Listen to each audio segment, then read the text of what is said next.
Elle qu'on ne voit jamais. C'est bien la preuve que c'est un choc pour tout le monde. Vous qui étiez si heureux, si bien ensemble. Et t'as vu qu'il y avait André, lui qui était si mignon à l'époque. Pas étonnant qu'il soit venu. Il est bien gentil.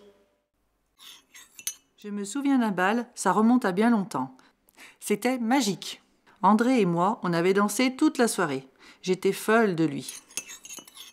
Mais toi, t'as toujours eu d'intérêt que pour ton Baptiste. Dès qu'il a débarqué au village, lui et ses bagages, tout revenus de la Réunion, t'es tombé sous le charme de sa peau mate et de ses grands yeux noirs. Mais je t'ennuie avec ma nostalgie. Au fait, t'as vu qu'il y avait la Germaine Richard? Faut dire qu'on pouvait pas la louper. Je te jure, avec son manteau de fourrure et ses grands airs, on aurait dit une vraie catin. Puis, c'est quand même bizarre. Elle s'enfuit du village il y a 12 ans et réapparaît pour l'enterrement de ton Baptiste. Et avec un gamin en plus de ça. Par contre, le père, on l'a pas vu. Je te parie qu'ils sont séparés. Ce gosse, je sais pas comment il va finir, mais avec son regard sombre, il me faisait froid dans le dos. Oui, je m'en souviens. On aurait dû creuser cette histoire. Enfin, t'avais d'autres préoccupations. C'est à cette époque-là que Baptiste a commencé à aller mal. Et d'ailleurs, je comprends pas pourquoi elle est partie à ce moment-là. Baptiste et elle s'entendaient bien.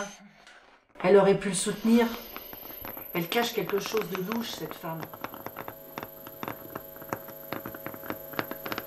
Et toi qui es toujours resté à son chevet, t'as du mérite, c'est moi qui te le dis.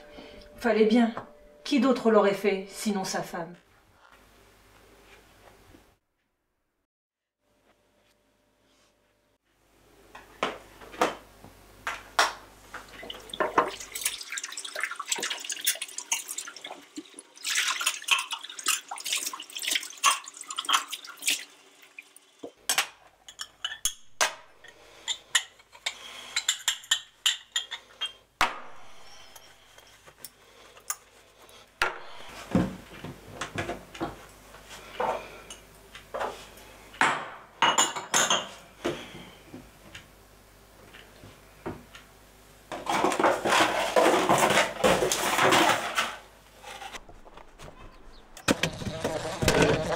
Plus droit dans cette maison.